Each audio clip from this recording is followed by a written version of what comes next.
Good evening, everyone. First of all, I'd like to apologize for the delay. We are actually have traveled to Boston right now, and it's snowing. And anyway, we've had a couple of technical difficulties, but we are excited to be here and excited to share with you an amazing message. I thank you so much, first of all, for being patient and for waiting for us. And I can see that the room is filling, so thank you for that. So I'd like to tell you a little bit about our guest that we have on tonight.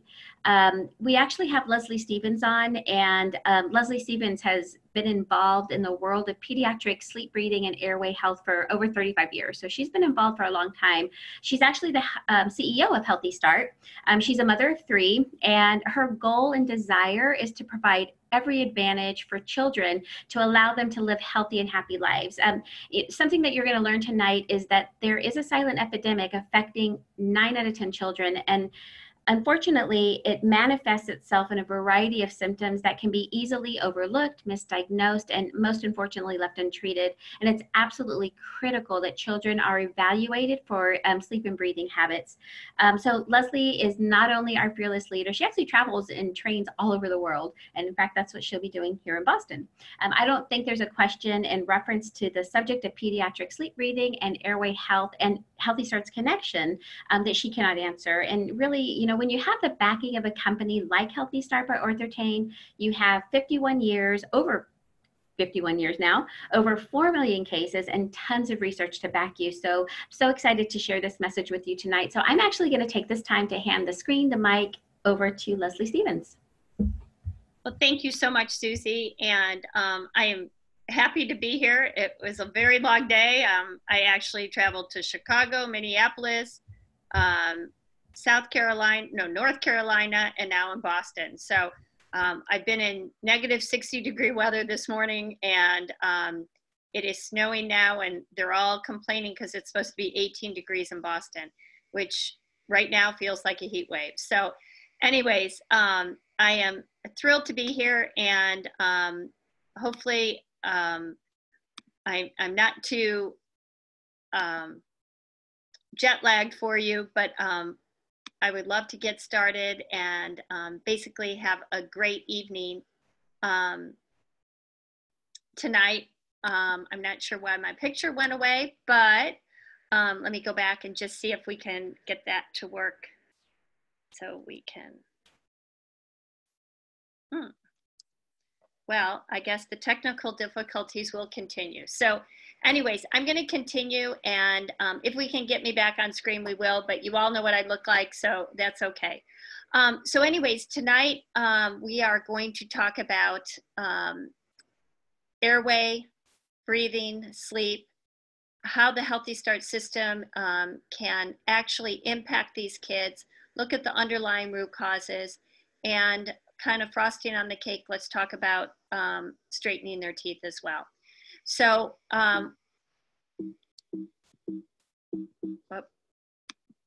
without further ado, I want to talk a little bit about the ADA and the policy that they have basically come up with. And this policy is actually talks about what a dentist and how a dentist should be screening their patients for sleep, breathing, and airway. And basically it goes into improper growth and development. So I applaud the ADA. The ADA is being really a leader in this epidemic and this conversation, working and identifying these sleep and breathing issues in children. So typically when we look at kids, we're very fortunate in the sense that there are many outward symptoms that go hand in hand with what we're looking for in sleep, breathing, and airway. And these outward symptoms include conditions like mouth breathing, snoring, tooth grinding, swollen adenoids and tonsils, chronic allergies, eczema, asthma, ADD, ADHD, aggressive behavior, depression, irritability, anger, peer problems, few friends, bedwetting, difficulty in school, especially in the subjects of math, science, and spelling, delayed or stunted growth, restless sleep, nightmares, morning headaches, daytime drowsiness, frequently waking up at night, sleep talking, and walking. And these are just some of them, probably more of the more prominent ones that you will be able to identify. Parents can relate and to identify these symptoms as well. But it's really critical for parents to understand that these symptoms and this difficulty that children express are estimated that 9 out of 10 children will suffer from one or more of these symptoms. That's an enormous number. And it's an enormous number for you to realize that within your practice, you're going to be seeing that many children that are going to exhibit these symptoms.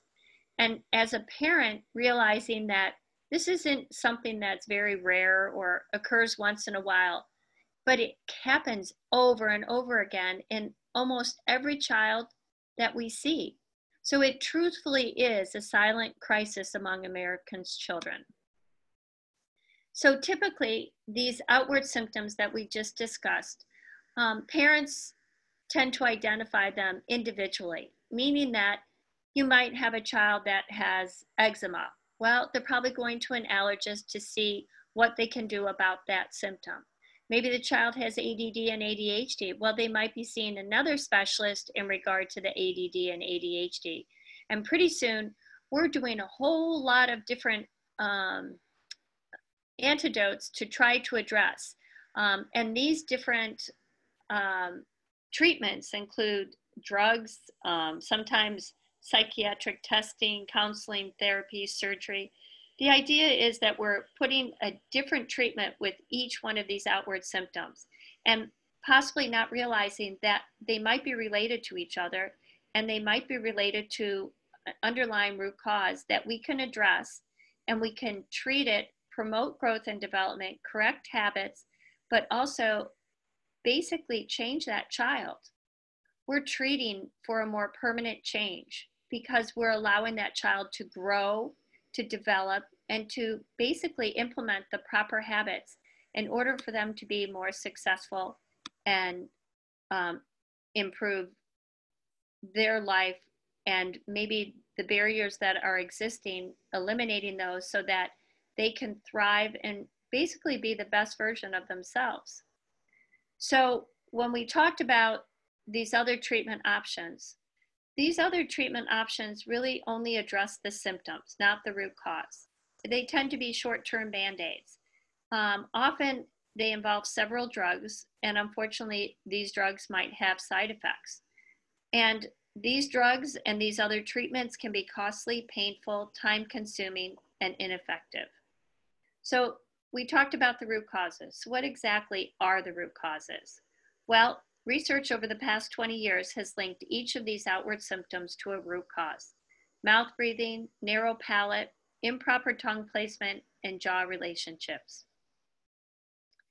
So when we know and what we understand what we're going to identify and look for, but we have to basically educate the parent first off. And it's really important that we basically are screening for sleep. And I'll take this opportunity to talk about definitions and the importance of understanding our role in this epidemic. As you know, a doctor is the individual that can actually diagnose sleep apnea. And we've probably all very familiar with, in an adult patient, sleep apnea and how prevalent it is. Well, with a child, it's slightly different. With a child, there's growth and development that occurs. And because there's growth and development that can occur, it's more of a fluid condition, meaning that we can look at these underlying root causes. And we, as dentists, can look at them day in and day out. And that's what we're going to be treating. So many times we say we screen for sleep and breathing and airway issues because we're screening them to pick up these outward symptoms, but then identify the underlying root causes. Now, obviously, there are certain conditions that would require a sleep test, and it can come in the form of a PSG, meaning a clinical sleep test, or a home sleep study test, different varieties. And with those, a medical doctor can diagnose and identify sleep apnea in those kids. it is kind of a gray area now because sleep apnea is a permanent condition. Because sleep apnea, when we talk about it, we talk about the adults. And now there's a new realm of talking about it in a child. So it's a little different concept.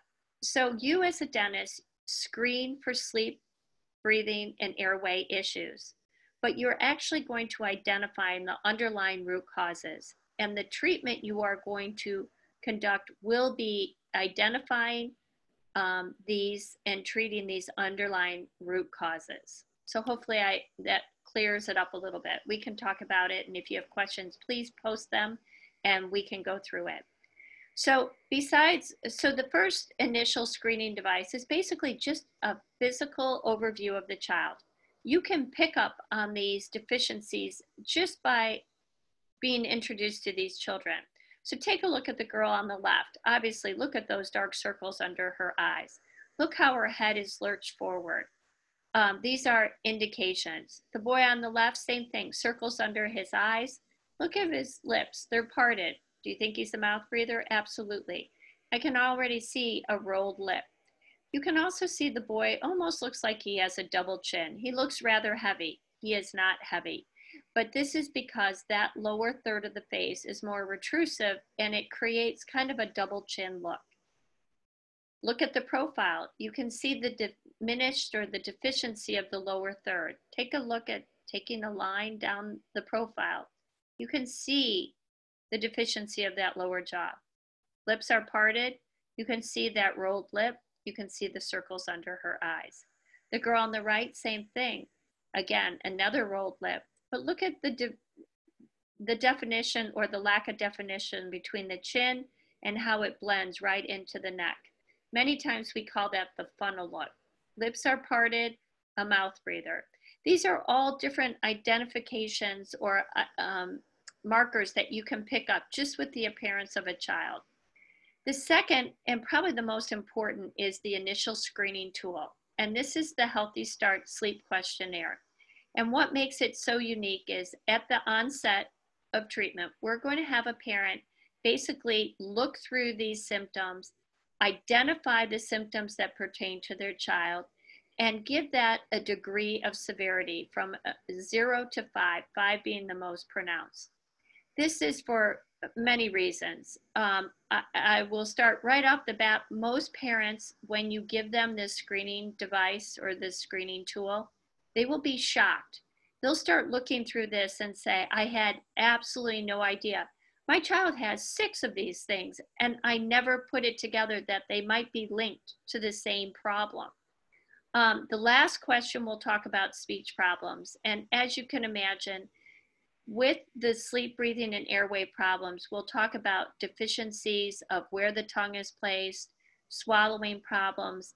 Basically, the muscle, probably our strongest muscle in our body is the tongue. And if the tongue isn't in the right position, it can cause havoc, not only in the development of the oral cavity, but also in pronunciation and development of speech. So these are important things to identify prior to the onset, but during the conversation that you're educating a parent. And these sleep questionnaires are great. They can actually go out to all of your patients. It is the best way to start a conversation in regard to sleep, breathing, and airway in your practice, in the current patients you have, not to mention reaching out into your community and providing this sleep questionnaire for those children and parents within your community who might not yet be a patient of yours. So we had conducted a study basically of over 500 children and looking at basically the incidence of sleep disorder breathing symptoms. And we looked with that screening device, that screening tool, at those children to determine and see what were the most prevalent conditions. So the results of this study basically said mouth breathing and snoring are commonly associated with more sleep disorder breathing symptoms than any other symptom studied. 9 out of 10 children had 1 or more outward symptoms of sleep. 60% of the sample had 4 or more symptoms. 1 out of 5 children experienced bedwetting. Between the ages of 4 and 12, This is an important statistic. 92.6% of the symptoms did not self-correct, and 30% worsened with age. So what that means is when you see it, we treat it. Basically, the percentage that would self-correct is so minimal. Why take the chance? And especially with the knowledge that the symptoms could even get worse. So when we looked at what were the most prevalent symptoms, we found that mouth breathing appears in 43% of the population within this study. We also found that when a child mouth breathes during the night, just by opening the mouth by a half an inch, it actually reduces the airway by 6 millimeters. Well, an average airway in a 7-year-old is 7 millimeters. So that means that that child is trying to breathe through 1 millimeter of airway space all night long. Do they get into REM sleep? No. REM sleep requires oxygen. And if a child is not getting enough oxygen, obviously the ability to get into REM sleep has diminished or even been eliminated. So this mouth breathing is so critical. We also find that if a child is a mouth breather, maybe just at night, they will have 7 other outward symptoms. If they mouth breathe both during the day and at night, we find that they have 8 additional outward symptoms. So it is really interesting to be able to kind of identify. If you already realize a child mouth breathes, you will already kind of in your mind realize that you have that many different outward symptoms that you're going to be looking for. Another thing about mouth breathing is that mouth breathing sometimes to a parent is hard for them to understand. We try to indicate that obviously nasal breathing is important, but the mouth breathing can cause so much headache. Sometimes parents will say, well, they don't snore. Well, a child can mouth breathe and not snore. So snoring is not exactly the best identification of a mouth breather. The other thing I would indicate to them is maybe go into their room and even spend 5-10 minutes just listening to them sleep. You can even take a cell phone, just take a video, 5 minutes, and evaluate what your child does. Many times I say, can you hear them breathing? Do they have audible breathing? And if the answer is yes, they're absolutely a mouth breather. So those are some little tricks of the trade that might help with the conversation. So as we said, a mouth breather that mouth breathes both day and night will have eight other outward symptoms. So let's look at some of those. So snoring, difficulty listening, talks while sleeping. These are some of the other outward symptoms that we typically see in conjunction with a child that mouth breathes. So what are the implications of this study? Well, the findings show that sleep disorder breathing is much more common and affects children even as young as 2 years of age. Well, I even think it goes beyond that. There's been studies that actually have looked at fetuses, unborn fetuses, and are able to see many of these symptoms already apparent. Sucking their thumb, difficult breathing. Think about this. If a mother has a sleep issue, they're going to have a lack of oxygen. Well, that can be translated back into the fetus. So there's quite a linkage, even prior to birth, that we see these issues of sleep disorder breathing. We begin treatment as early as possible to ensure permanent changes. And identifying outward symptoms displayed in 90% of the children that enter your practice can significantly reduce this epidemic and enable you to successfully treat the overall health of your patients. So let's talk about airway and addressing the habitual issues. We talked about mouth breathing, reducing that airway down to 1 millimeter or reducing it 6 millimeters of a child's existing airway. Well, sometimes when we talk to a parent, they have no idea what 6 millimeters, 7 millimeters, that's all pie in the sky. So sometimes a very good visual is think about trying to breathe all night long through a coffee stirrer, when actually we should be creating a garden hose. I did a study. I always try all the appliances. I also do all sorts of crazy studies that I've heard about. But I decided one day I was taking a coffee stir and I was going to see what it feels like to try to breathe through 1 millimeter of airway all day long. Well, I only got through about 10 minutes, maybe 15. And I'll tell you, I had the most massive headache I've ever had in my life. I tried taking Excedrin. I tried everything. I could not get rid of that headache. And what that brought home to me was I can't imagine a child day in and day out trying to breathe through a 1 millimeter airway. I mean, unbelievable. And I know typically we hear a lot of kids say, I have headaches in the morning. Well, no wonder you have headaches in the morning. I mean, I can't imagine you don't have headaches all day long, every day, because try it. I challenge you all. Pick up a coffee stir at Starbucks and just try to see what that feels like. It will change your realization of what this whole conversation is about. It really is a struggle for these kids.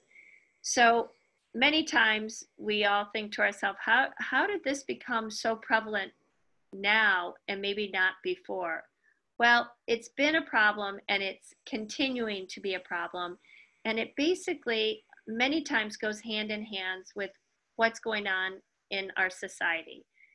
We see a lack of breastfeeding occurring. And I always say, be very gentle with this conversation because every mom will basically take responsibility. I knew it was my fault. I knew my child was struggling because of something I did not do. Breastfeeding is difficult. Most parents, both parents work. The time that's required is difficult. Sometimes I hear parents say, well, I couldn't breastfeed, but I would pump and I would provide breast milk to the baby. Well, the problem is the delivery system, those nipple bottles. Those nipple bottles are actually depressing the tongue. And when they depress the tongue, obviously the tongue is not having the proper motion, it's not creating the proper swallow, and most importantly, it's not in the upper palate during rest. I'll give you each a little trick. So say the letter N, where that sound ends should be where your tongue is at rest. And probably most of us, that is not where our tongue rests. But the nipple bottle compounds that problem by depressing it. It's the same idea as pacifiers because the pacifier will do two things. It will depress the tongue, but it will also create a suction in the mouth. Nipple bottles does the same thing. And with that suction, the arches constrict and become more narrow. And when that narrowness occurs, the tongue no longer can sit up in the palate of the mouth because there's not enough room for it. So it's kind of a circular kind of problem that each portion of this equation compromises the next portion. So you can kind of see where we're going. And I always laugh because people say, oh, I have to have a pacifier for my child. And I said, well, I actually think a pacifier is really for the parent, not so much for the child. So, I'm not a big fan of pacifiers, but I get it. A lot of parents say, it's something that we need to have. If you do use a pacifier, please do not use it more than 6 months. Once we get past there, it becomes really a problem and it really will affect the development of that child's oral cavity.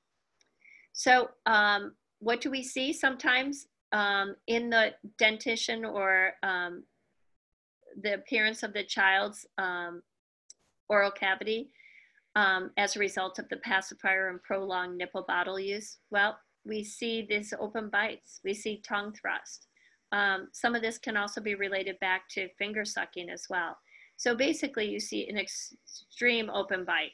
And with longer and longer time, the open bite will be more prominent. In Brazil, their children continue wearing the pacifier up until about age 10 or 12. So we do treat a lot of children in Brazil, and I'll have to say, wow, oh wow, those are the biggest open bites I've ever seen. So, and you can just see you can only imagine what that looks like. At one of these webinars, I should actually, I think there might be even a picture of a child. If I see it, I'll point it out to you. So when we talk about the airway, it's important for a parent to kind of understand what we're talking about. So we can look at the nasal cavity. We see where the hard palate and the soft palate is, where that tongue is, and then obviously the airway. So these are all important aspects of the oral cavity that maybe we want to point out to our parent. We talked a lot about mouth breathing, but let's talk about the importance of the nose. The nose basically has 5 functions. It serves as the air passageway. It warms and moistens inhaled air. Its membrane traps dust, pollen, bacteria, and other foreign matter. It contains receptors which sort out odors, and it aids in pronunciation and quality of voice. So it's very important, and we don't utilize it. And that's why we see so many mouth breathers, and they're not using their nose. So we'll talk a little bit about this as we go along, but just so we understand that it is critical. It also allows the proper combination of CO2 and oxygen, which you'll find is obviously detrimental for the child as well. How many times have we seen this picture? Maybe it's your own child, maybe your niece, nephew, a child exhausted and in their car seat, mouth open. Well, as we talked about the sample, we see this in probably 43% of the population. So I'm going to play this. It's a great video. This is Eli, and Eli, you'll see what happens with his struggle in his car seat. So let me get this started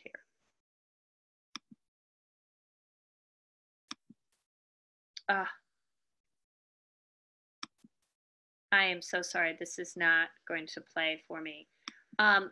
Susie, I'm hoping maybe you can send this out to the doctors that are there so they can see this. Eli, basically, you'll see, you can already see his mouth open. So he basically is sleeping and he will stop breathing. You'll hear him, and he'll turn his head to gasp a gulp of air. And he'll do this literally 10, 15 times, just in a course of a minute. It's unbelievable how much you can see him struggling to breathe. And what's interesting is when we can take his lower chin and move it in a forward direction, the child stops, starts breathing through his nose. His whole body relaxes, and you can see him sleeping soundly. So it's a really critical that we do a couple of things. One, we stop the mouth breathing. We encourage the nasal breathing. We bring the lower chin in a forward direction. And with bringing it forward, we're opening up the airway, and we're allowing that child to get that proper amount of oxygen, the right combination of oxygen that allows him to rest more efficiently. So I apologize this isn't working because it is really an outstanding video to watch. So Susie, hopefully you can help me out, maybe even at the end. I don't know if you have it, we could play it. So when we talked about the airway, you can see the child on the left. These are 2 different 5-year-olds. You can see the narrowness of the airway, and we call it a restricted airway. On the right, you can see a normal airway. Well, we already know that 21% of the population will have a constricted airway caused by other maybe skeletal issues, problems in their oral development, but you will see that. These are obviously cephalometrics. We can also take CBCT scans, but just remember that it is a vertical image, meaning that the child is in a vertical position. If a child is sleeping, obviously the muscles relax and the problem can become even more detrimental and even in a more serious restricted dimension. So when we show these to parents, we say this is best case scenario. When the child goes to sleep, it can even be more critical than what we see. So when we talked about the effects of mouth breathing, this is a great image. So here we have a child has a normal airway. Probably do a sleep questionnaire on them. Maybe they have 17 symptoms. we realize they have difficulty sleeping, but have a normal airway. These particular children, we would assume, is a habitual problem, meaning that when they open their mouth just a half an inch, they restrict their airway by 6 millimeters. So this is actually the same patient. So you can see what exactly happens to that airway with the mouth breathing. Another good indication, sometimes it's so hard to determine what an airway looks like. We did the coffee stir versus the garden hose. Well, here's another interesting. The one on the left, this is a 7-year-old boy, quite the character, and his 7 millimeter airway. So you can see it is not very big. But now, remember when we talked about the mouth breathing and restricting the airway 6 millimeters, leaving 1 millimeter of airway, that's what 1 millimeter looks like. So you can see how in the heck are we even going to get any kind of oxygen or air in such a small area. This is a very interesting case. This particular child is 9 years old, and this is a CBCT scan. So what's interesting is we have kind of a standard to determine a normal airway.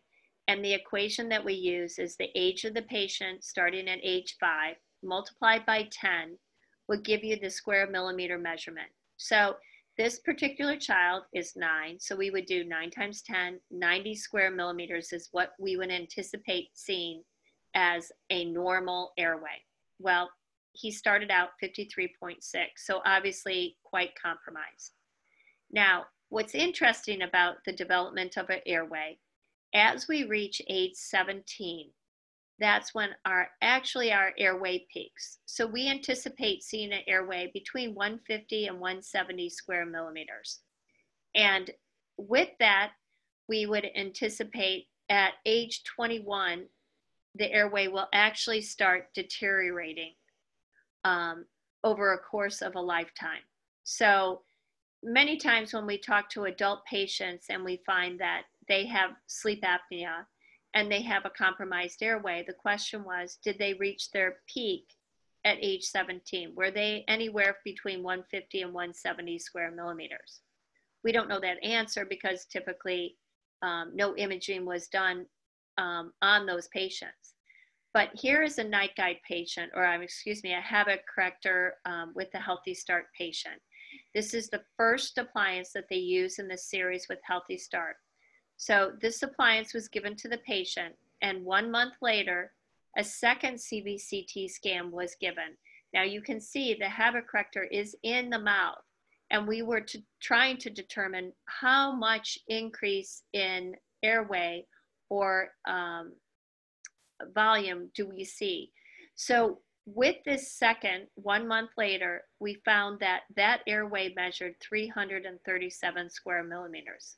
Not only is that 6 times greater than what he was a month ago, but remember I told you what we would anticipate the maximum of an adult's airway at age 17, 150 to 170 square millimeters. Well, look at here. Are we creating an airway that's almost double what that area it is? Well, in this case, we are. We are right now in the process of conducting 6 other research projects that is actually going to be researching this and looking at the stability of it and long-term, what does this mean? So this is pretty remarkable. Think about it, changing basically what we would anticipate an airway to look like and having this sustainability to last a lifetime in order to provide the greatest amount of help for your patients. So this basically just talks about what we had just talked about with the degree and the improvement of what that airway looked like after 1 month with the habit corrector. So let's briefly go over what we have talked about. So we talked about mouth breathing and snoring, and typically that's a result of extended bottle feeding and pacifier use, which causes poor tongue position and abnormal swallowing, many times associated with sugar, processed foods, and poor oral habits. a mouth breathing and snoring can become a compromised airway. And that compromised airway reduces the airway, restricts airflow, reduces oxygen, increases CO2, affects brain function, immune and endocrine systems, swollen adenoids and tonsils, low tongue position, underdeveloped dental arches, overjet, open bite, and crossbite. And that compromised airway leads to sleep disorder breathing, or those outward symptoms that we had previously talked about as restless sleep, ADD, ADHD, bedwetting, chronic allergies, nightmares, daytime drowsiness, etc. So you can kind of see how the circle occurs and how each part leads to the next part, and basically it's kind of a vicious circle that occurs. Interesting study that was done on brain function by virtue of looking at an MRI. So the first series of 3 images is on an individual that had a normal night's sleep. So you can see the amount of brain activity. The second set of 3 is after 1 night of sleep deprivation. Here's one little area you can see, but you can see the huge detriment the lack of sleep has on a patient. So let's talk about HealthyStart and what we have to offer. As Susie had mentioned, we've been, it'll be 52 years this May, and treated over 4 million children worldwide. The series is basically a series of appliances that will take the child through the first elimination of habits, creating proper swallow, creating a nasal breather rather than a mouth breather, moving into then the eruption of teeth, expanding the arches, providing direction of growth and development. We actually get 54% more lower jaw growth with these appliances. We can correct any overbite, overjet, open bite, crossbite, class 3 with these appliances, and we will guide them through the mixed dentition until the case, basically we look at age 12 as kind of being the marker of when craniofacial growth has ended. So for instance, if you have a patient that comes in at age 5, so this would be the series that you would use. We call this the HealthyStart Kids. And the entire treatment would utilize these 3 appliances during their treatment. If a child comes in at age 10, they would go through the preteen system, which is typically these 2 appliances. Adult, sometimes they say, why don't you talk so much about adults? And it's not that we don't talk about adults. We're so happy to work with adults, but we have to remember our guidelines. With an adult, habits are more ingrained and more difficult to correct. At the same time, there's no more growth and development. So we have to be, we have slightly different guidelines for those patients. And being able to make a more permanent change is something that just really depends on the individual. I will say our oldest HealthyStart patient is 84 years old. So we do treat older patients, but again, my excitement is always with the children. So we'll talk about that. HealthyStart addresses the root causes by, again, expanding the dental arches. So we're going to actually twofold. The habit corrector is going to start the expansion, and then the eruption of the teeth is going to continue. We're going to establish the nasal breathing. We're going to train the tongue. We're going to eliminate the bad habits. We're going to advance the mandible to correct the overjet. We're going to encourage proper facial and body growth. And we're going to correct most orthodontic problems. And majority of these conditions are all occurs at night when the child sleeps. Obviously, if we work with older children, sometimes we'll ask them to wear the appliance 2 hours during the day and at night.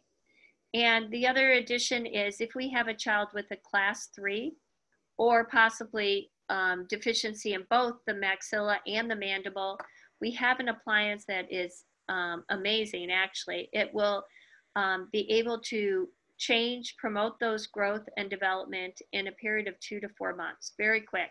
But we do ask them to wear it 2 hours a day, and we'll show you what that looks like. So let me show you what these appliances look like and how we have built-in myofunctional therapy within each appliance. the myofunctional therapy is basically we are going to make sure that the child is developing the proper swallow. We're going to ensure the child prevents that tongue thrust.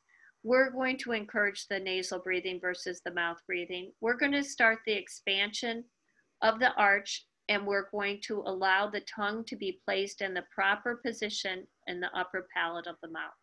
And this is all built in to each habit corrector appliance. So the features that we're talking about is we can look at these palatal taps, and there are little buttons on either side. So the tongue is placed, and as they lift it, it will spread and start the expansion. You'll see we have a ramp that comes up, and the ramp actually will guide the tongue up into the palate of the mouth. These little prongs will basically prevent the tongue thrust.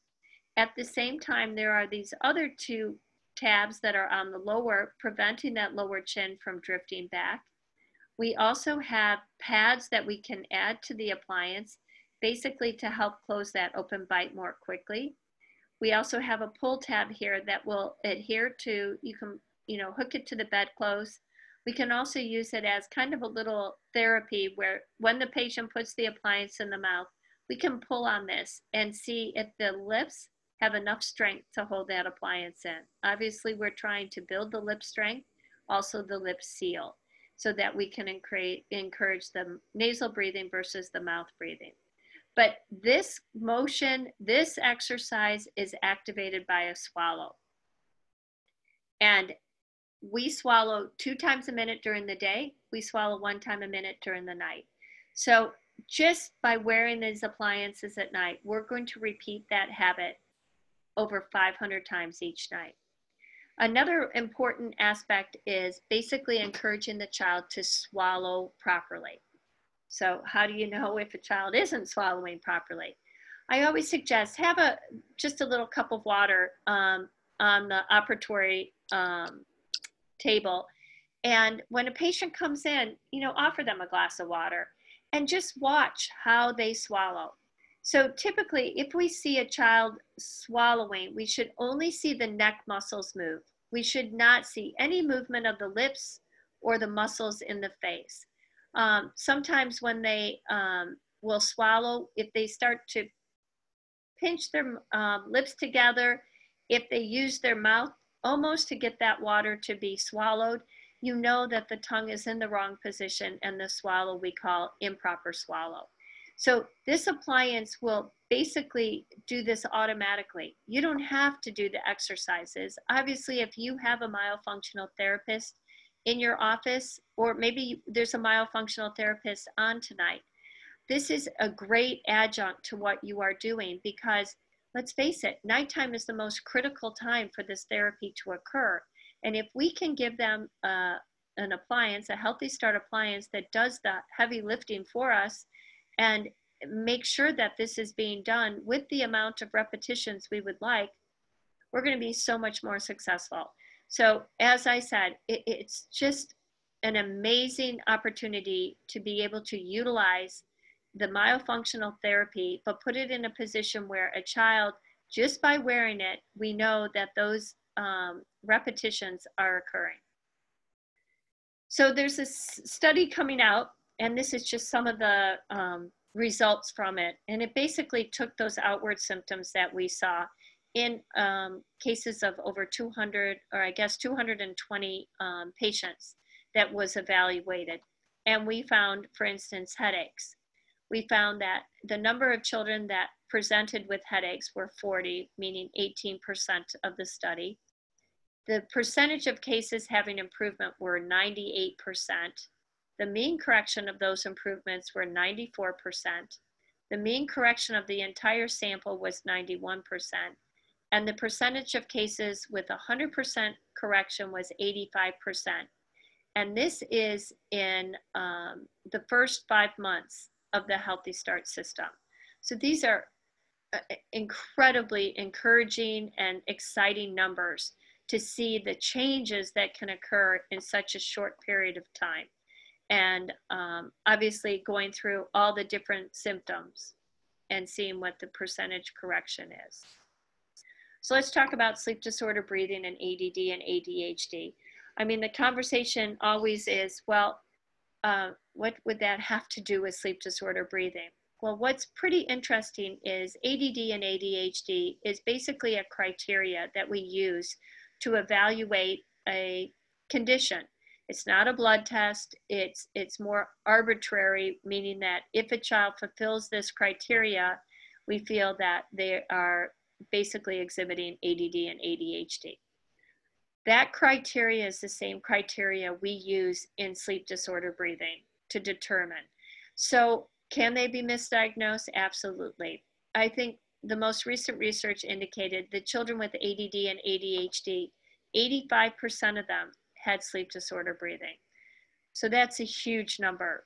And my thought always is, if you see a child that exhibits the ADD and ADHD behaviors, maybe investigate sleep first and see where that lands the child. If you can address that and see how much improvement a child has, well, maybe it was sleep disorder breathing.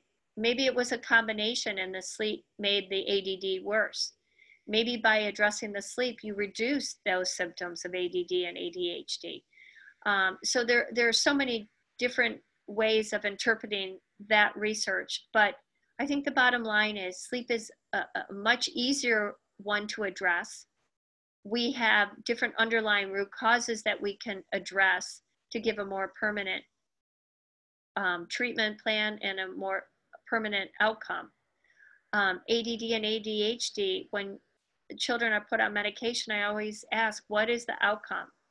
And it doesn't seem like anybody really has the answer. And I think, you know, history will show us, but all the medication that these children are being given, I don't know if we really truly understand the detriment and the long-term effects that it will have. There was another interesting study. It was probably the largest study ever done with ADD and ADHD, and it was done by a researcher named Karen Bonnick, and she treated over 13,000 patients.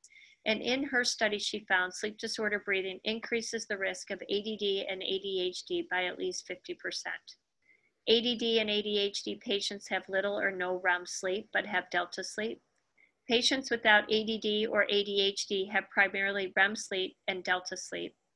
or ADHD was present in 25.2% of the cases that were in our study, or the HealthyStart study, back in 2016. Long-term effects of sleep disorder breathing, well, actually, ADD and ADHD are children that have been diagnosed with ADD and ADHD. 50% were held back 1 grade, 30% were held back 2 grades. Well, if it's sleep, if I held back a child 10 grades, it's still not going to change that sleep issue. So it's really important to be able to identify and maybe help that child, and especially look at sleep first. Another study, extremely interesting, found that children with sleep disorder breathing basically had a reduction in IQ by 10 to 20 points. And they even went as far as to value what 1 IQ point would be for the lifetime of a child. And each point was valued at $170,000 over a lifetime of a child. So those are really important statistics for a parent to understand and know. And I know at the time, if your child is misbehaving and the school is, asking for ADD and ADHD evaluations to occur, it's a lot coming at them. But, we can see a change in a child as in little time as a month. Many times parents say it was the first week. So I again encourage you to really be an advocate of addressing and looking at the sleep, breathing, and airway issues in these children, especially the ones that exhibit the ADD and ADHD behaviors. So HealthyStart will promote growth and development. As we talked before, we tend to want to see these kids before age 12. And the reason is because the craniofacial growth basically is pretty close to being completed by the time of age 12. So when we look, say for instance, at age 12, we already know 89% of the craniofacial growth of a male has completed and 94% in a female. So if we can treat earlier, we can obviously make bigger changes. We can promote growth and development. We can encourage the proper forward direction of growth.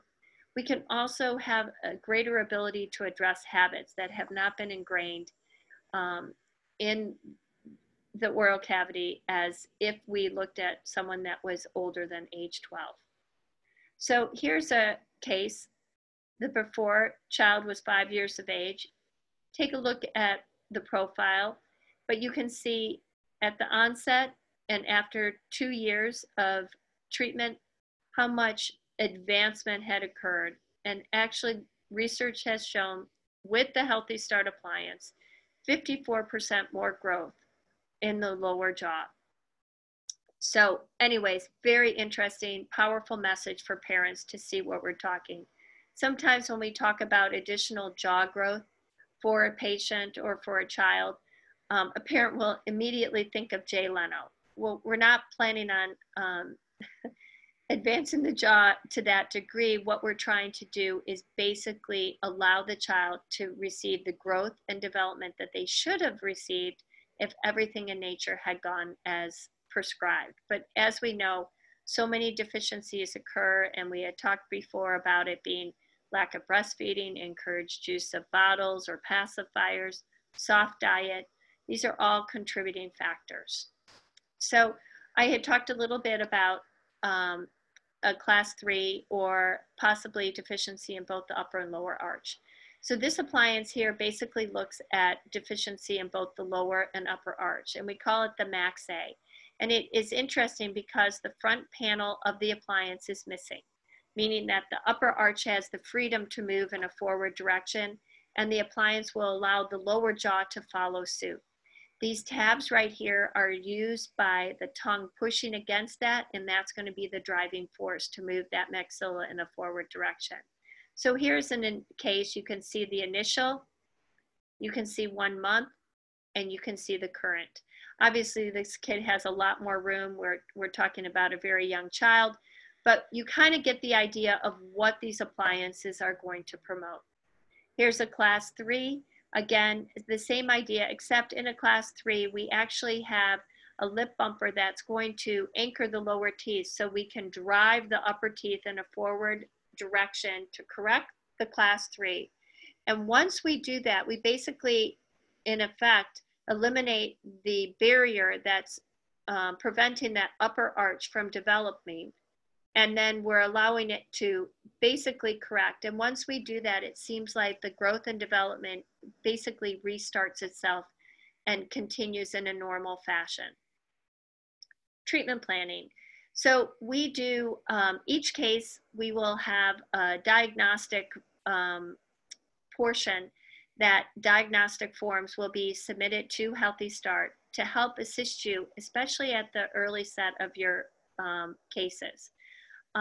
When you start here, many of you have never treated young children, nor are maybe you're familiar with what conditions you're going to be looking for. So we want to make sure we educate you. We do have, we'll talk about it, a digital series. We also have live courses that will help you understand what we're looking at, how we're looking at it, how you do this diagnosis, what's an efficient way, how do you submit.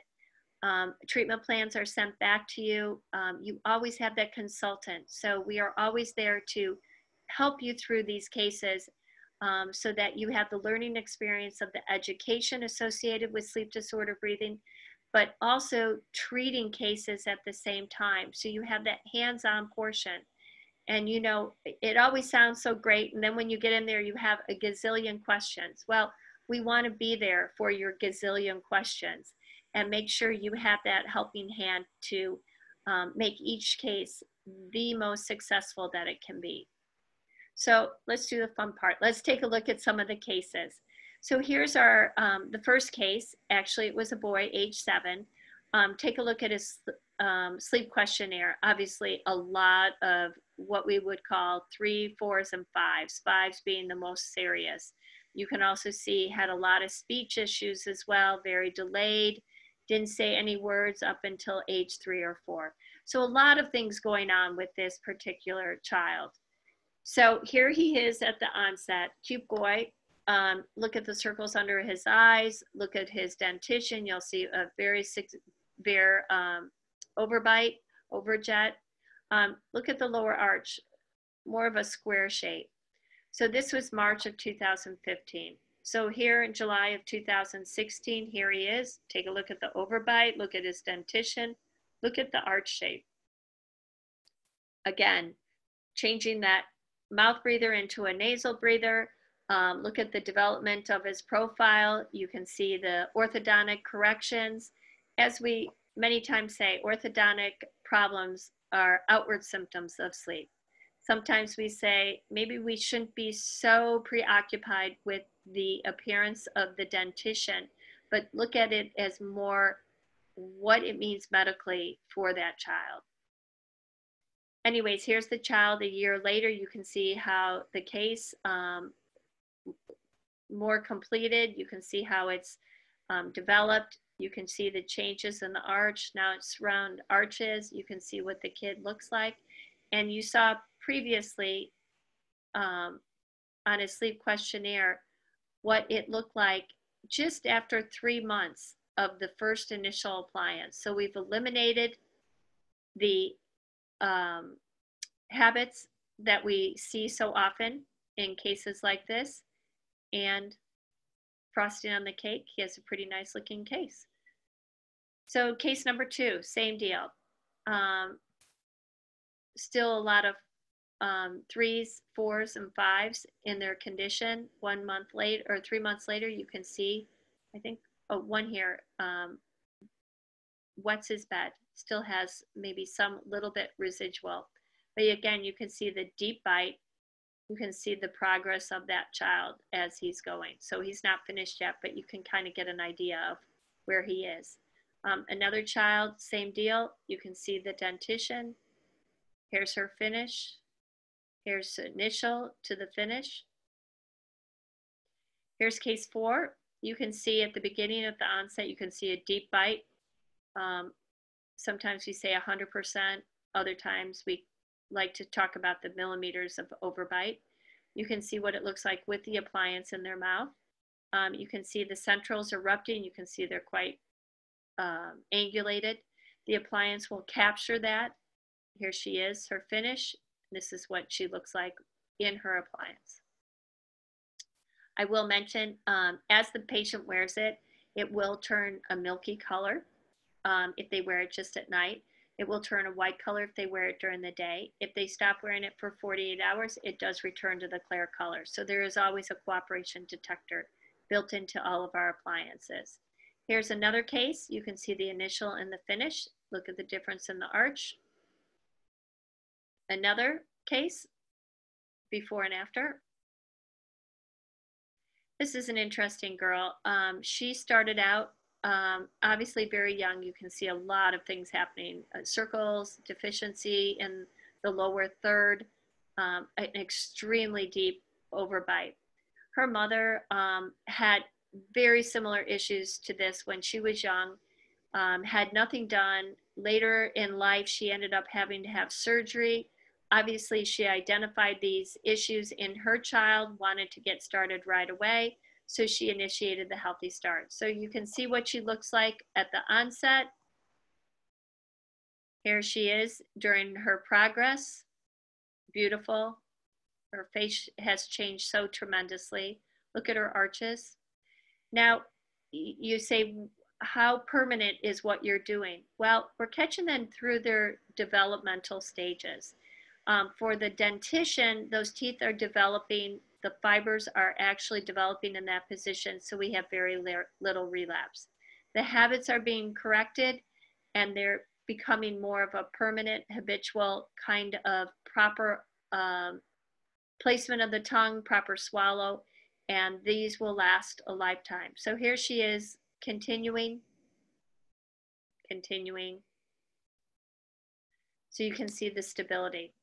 Here's another case. This case actually snored, bruxed, had bad breath, ear infections. 1 year later. Here's another child. Again, you'll see some of these. Here's some 5s that they are experiencing. Deep bite. You can see the squareness of the arch. This is approximately 1 year later. You can see the improvement, the roundness, obviously still in the process of treatment. Another one, snore, Brock's, mid-treatment, finished. And now 14 years later and no relapse. So a lot of these, we have an app that goes along with each appliance, each case with the patient. It's a great tool. It will track the child's progress, also their compliance. So every morning when the child wakes up, it will ask, did you wear your appliance last night? Did it stay in all night? It will allow the child 30 minutes of game time and a coin they can deposit in the bank.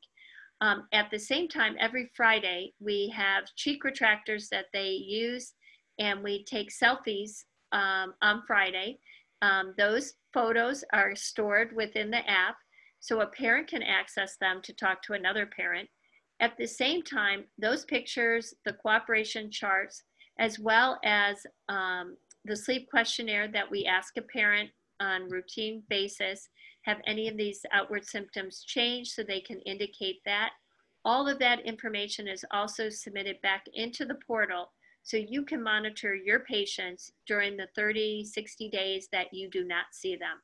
So it's a great, great tool to obviously maintain, monitor, and see the tremendous success that these patients are receiving.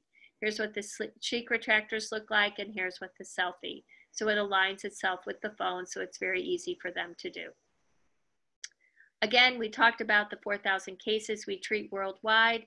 We're FDA cleared, no latex, no plasticizers, no silicone, phthalate-free, BPA, BPS-free, and we regulate ourselves to a Class 2 medical device, which we do not need to do, but we choose to do that because we want you to understand that we treat your children like we treat ours. We want you to know that you will have the safest appliance that is on the market. We have digital education courses that go into more detail. This is a very quick overview.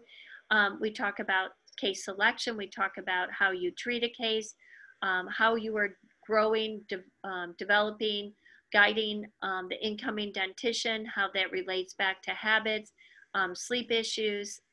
These are all discussed during this. At the same time, you'll be treating 2 full cases.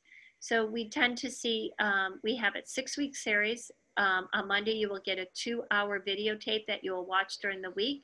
On Friday, we have an hour to an hour and a half study forum that we basically go through the educational materials, but then we go beyond that and talk about how you talk to your patient. How do you talk to a parent? What are you going to be doing at each appointment? Is it covered by dental insurance or medical insurance?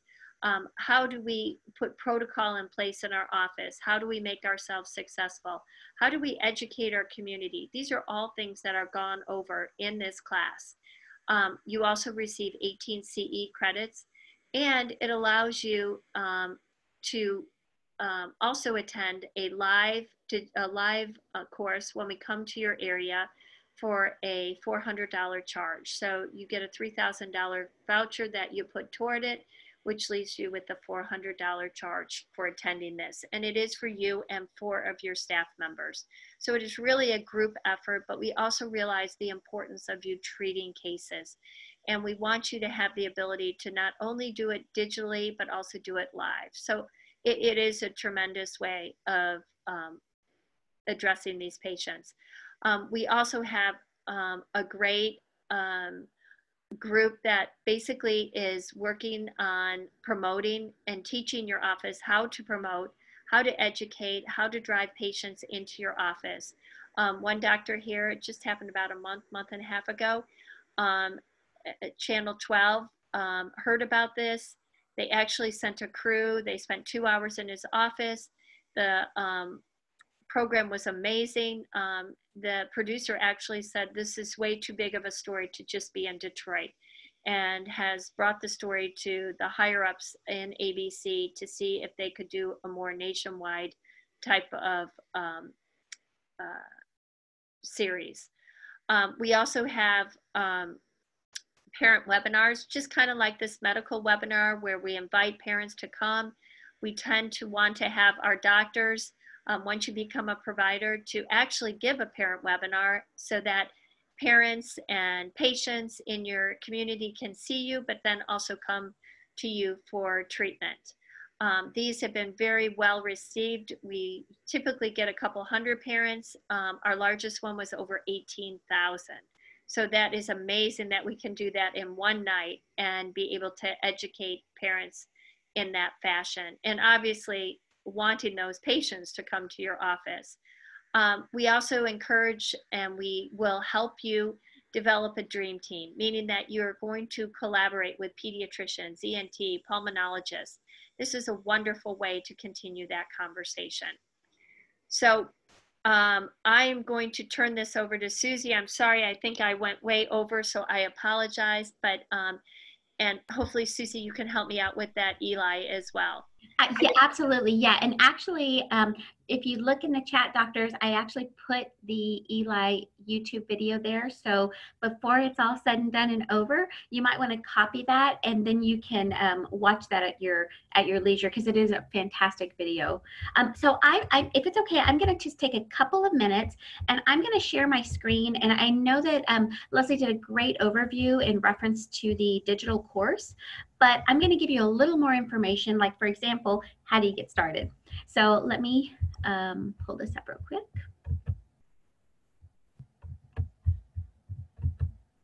Here we go. So we actually have a digital education course that's going on right now. We're kind of right in the middle of it. We just started session 3, because as Leslie said, it's a 6-week session. So, or I'm sorry, 6-week session. So we're in the 3rd week, but it's okay. If you're interested in getting started immediately, that is totally okay. I can get you all caught up. We can send you everything to the series. We have these study clubs on Fridays.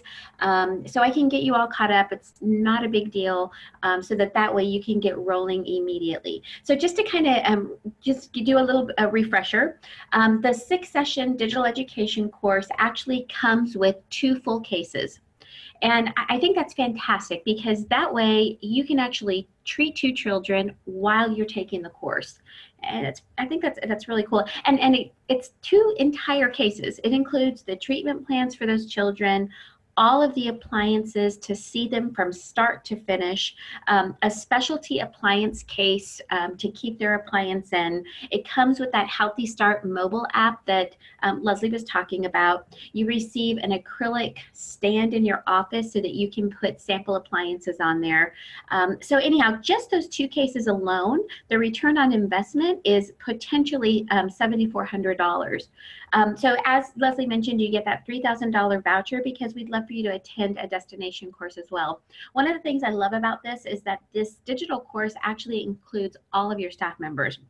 Because as she was saying, you know, we talk about so many different things in that study club. I mean, we're talking about billing, we're talking about implementing in the office, we're talking about how to talk to that parent, all of those things. And to have your staff on board, understanding and hearing and learning the same things that you are, it just makes, I think it makes for a successful, you know, you want to be successful and you want to help as many kids as possible, and that's really the way you do it. So this training consists of everything from pediatric treatment of sleep-related breathing disorders, how to identify it in your patients, but also how to increase your patient flow. So that ADA policy that Leslie was talking about earlier in the slideshow, this course actually complements that policy. And you know, the reality is that this policy says that every single doctor, of course, needs to be looking at patients, but it's up to you to get the education. You know, it's your job. And so that's what we do, is we help you to receive the education that you need. And 18 CE PACE credit, 16 more when you attend the destination course. So we, as I mentioned, see doctors from all over the world, and it's a great way. So one of the things I'll mention really quickly is those study clubs. We have those every Friday. Everything is recorded. So you know, if you can't get on it, if something comes up and you're not able to get on, I always send out those study clubs every week so that that way you will not miss anything. And, you know, yeah, so you, that's not anything you have to worry about. So a couple of things that some of our doctors have said. We had a doctor from Australia who attended our course, and he said that the digital course was excellent.